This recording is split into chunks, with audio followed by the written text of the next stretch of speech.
Hey there. Got Andy.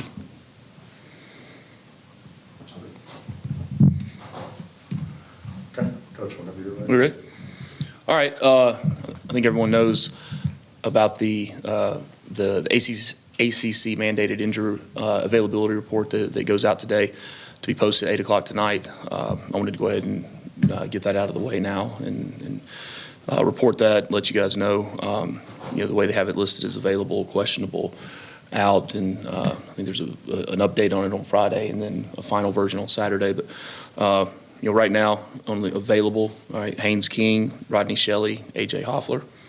All right, questionable is Ron Triplett, and then out is Trey Maddox, DJ Moore, Savion Riley, Shameik Jones, and Chad Alexander. Okay, so I'd like to make that part of just the weekly thing, come down and give you guys that every Thursday to start off. Help y'all out a little bit, make your jobs a little easier. So, but we got a really good opportunity on Saturday here at Bobby Dodd Stadium. I'm expecting a really good crowd. Excited to be home again, and just to play here is such a treat for myself and for these players, and have an opponent like Clemson coming in. It makes it even more special. Dabo is a coach that's been in the league obviously a long time, but has really set the barometer of the program that you want to build and the success that you want to have. And he's done it the right way. He really has. 17 years as the head coach, 9 ACC championships, 2 national championships. Unfortunately, those 2 national championships, I was on the other sideline for them. We got one as well. We got a couple there, but it was they've always been hard-fought games. You look at his team; they're built very similar every year in and year out. Defensively really strong on the defensive line, active linebackers, cover DBs. They don't beat themselves. And then offensively, skill players on the edge, a quarterback, always been a really good player for them, and no exception this year. So I think one of the big differences in their team now is their offensive line. Even though they've been shuffling guys in and out and moving guys around, I think Matt Luke, who's been there now, I think 2 years, has really done a great job with those guys and getting guys to play different positions and the position versatility that it takes to be able to do that. That doesn't start just your first game of the season. That starts early in the off season, being able to train guys to do that. So I think those guys, regardless of who's in, play well together. They play physical, and they're very talented players too. So. But offensively, it goes behind Cade. He's been a quarterback in this league for a long time now, and seen a lot of things. It's hard to to throw him off, to confuse him. We have to be sharp on defense, but at the same time, it's about what we do and how we do our base defense as well as our base offense, our special teams, and been able to make adjustments in there. So we've got to be sharp on that side of the ball. Because we got a really talented offense that we're going to be going against, and then offensively we've got to be able to establish a line of scrimmage. We got to be able to make plays, and the big thing, we can't beat ourselves. All right, so that's what we're looking for, and then I think special teams. We've had 2 weeks lead. The first two games, we've made improvements each week, and looking for those guys to continue to improve. It's exciting. The players are excited. Coaches are excited, and I know the fans are excited for a really good game here on Saturday. Questions? Kelly? When you look at what Clemson's done, they've obviously had some challenges like you guys have early in the season. Kind of what are maybe some things that have stuck out on film from them that they're doing well right now that caught your attention? Well, first off, they've played 2 good football teams. LSU's a really good football team. Came down to the last drive, and then didn't play as well in the first half against Troy, but there was also a weather delay. And there's a lot of factors that go into these things. But when you turn the tape on and you watch the film, I mean, it's hard to believe that when you watch the tape. Especially, I mean, they came out rolling in the second half, and I'd expect them to be able to continue moving at that pace and rolling into this game on Saturday. So, as they got the run game going, they started going offensively, and they went into a little tempo in the second half and cracked some runs and were able to get some momentum going. And I think that was the big thing that really got them out of the little bit of the first half rut that you see a lot of times all across the country. But look, having gone against Clemson for a lot of years and going against as an assistant, going against Dabo and his staff, if there's one thing you can say that he does a great job of is when they have had a down week or down game, he gets them up and they're ready to roll that next week. Chad? In December, Blake had a chance to look at this Clemson offense and prepare for Cade. Do you think that gives him any insight or help going into this one? No, I mean, it's a different year, different players. We didn't play them last year, but played them for what? I played them for 7-8 years prior to that. And no one year has an impact on the next. Not at all. Right. With the injury report coming out as late as it does it really mean anything to you as a coach, as far as preparing? It does to me. It does to me because what I gave y'all is what it is. I mean, that's the truth. It's honest. It's transparent. They asked us to do it for a lot of reasons, and that's what I'm going to do. I mean, I'm going to be transparent with it, and it is what it is. I mean, people look into that a little bit too much too. I mean, once the ball's kicked off on Saturday, the guy's playing or the guy's playing. Right here. You got a huge opportunity this week, but also you got a huge challenge. What's your message to the team to keep them focused, but still looking at the bigger picture? Yeah, focus is such a big word for something that really is a small point or dot that you're looking at, and its ability to put blinders on. And, we have 27 seniors on the team. I mean, we have a lot of new guys too, but we have 27 seniors. We have guys that have been in the program now for going on their third year. Some of them have been here even prior to that. They understand the opportunity in front of them. There's no needing to, get guys focused in or locked in. I've said it a lot. Our internal expectations of ourselves are much higher than anything externally anyone could ever put on them. And as long as they know that and they continue to go that way, we'll be fine. You've talked a lot about the changing the margins, losing smaller, winning small, starting to win big. How important are these opportunities like this, especially as each game you win makes the next one bigger? How much does that kind of factor into your thinking and seeing where your team's at? I'm the same person that I was last week and that I will be next week as far as the process that we go through.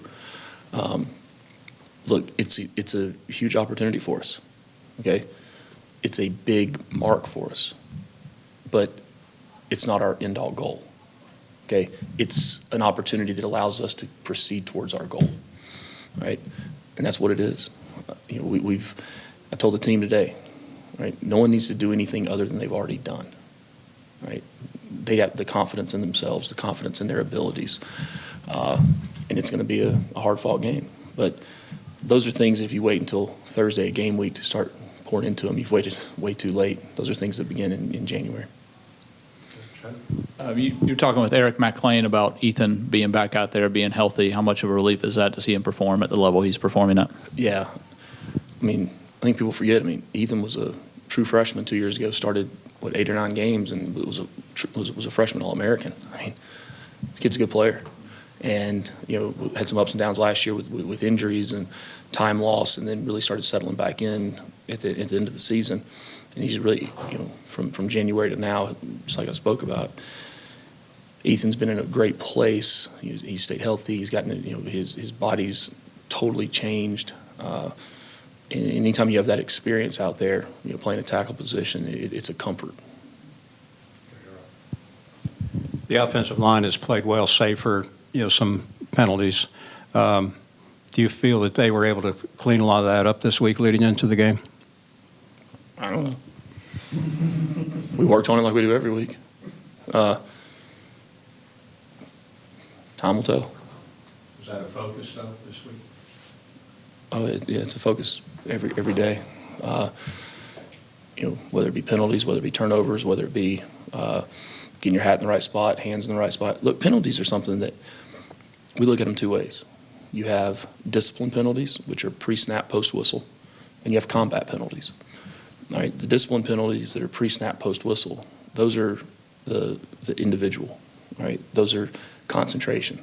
All right, those are, your focus. Right, combat penalties, right, those are coaching. Right, where your hands are, how you move your feet, where you put your hat. Right, so when we talk about, we're all in this together, we truly are. It's on both. It's on, us as coaches, and it's on players, both to correct mistakes each week. Oh, right here. Yeah. You, I got to focus. you mentioned the championship games. What stuck with you of seeing Dabo and seeing the Clemson program on the other sidelines from those big games? The cool thing about him is he's the same person all the time. All right, he believes in his plan, his process. He sticks with it. Yeah, like everybody, you adapt things each year. He's a Birmingham boy, so got a little something about him there. But he is a Pelham Panther, and I'm a Hewitt Husky. But that's a little sidebar there. But they're consistent. They're consistent, and you know what you're going to get. You're going to get a disciplined team. They're going to play hard. They play 4 quarters. We've been in games. Literally, one of those games we're talking about there, literally we lost on the last play of the game down in Tampa. And, there's been a lot of those that are back and forth, and, it's hard to sustain success. That's one of the hardest things in the world. And, to see 17 years of him there, and not to mention the fact that he got the head job at Clemson very similar to the, very similar paths. He's someone that even before knowing him that I've looked up to, that I've respected, have a tremendous amount of respect for. And I know that he's gone through a lot of things that recently in the last couple of years that I'd gone through. And it's kind of funny, I think it was 2 years ago when we played up there pregame. We're out on the field before the game, and he said, you're kind of halfway, through your first year. He goes, but everybody thinks it's your second, right? I'm like, whoa, yeah, they do. Well, he would know that he's been through it. So, again, tremendous amount of respect for him and his staff and the consistency they've been able to put together. If I remember, you said 9 missed tackles against Colorado. Was that right? I believe it was 9, yeah. Yeah. How many against Gardner-Webb? 12. Did you see? Yeah. So 12. We had 12 versus Gardner-Webb. And as I said, 9's too many. 12's too many. All right, you want to be at 0, but when you have if there is a missed tackle, I expect 2, 3, 4, 5 other guys there. So it's not a missed tackle for 15, 20 yards. It's a missed tackle for 1 yard, all right, or even no yards because of the rallying to the football. And that was with playing a lot of young guys out there. A lot of guys got an opportunity to play for the first time, which was really good to see. Getting AJ back and Rodney, obviously Rodney's been out for a longer period of time, but AJ a little bit less in terms of getting them back in the rhythm and things. Is there a specific role you envision for them in terms of like snap counts or anything like that, or are you just going to let it rip? No, we're going to let them play. Those guys, and I've said it each week when it comes to the health of our players, right, we're going to make sure they're ready to go. Right? That's not something we're ever going to mess around with. We have really good doctors, really good trainers. Brad Kimball and his staff do an outstanding job, and I put full faith and trust in those guys. And when these guys are back and they're ready to go, that they're ready to go, and they've had good weeks of practice.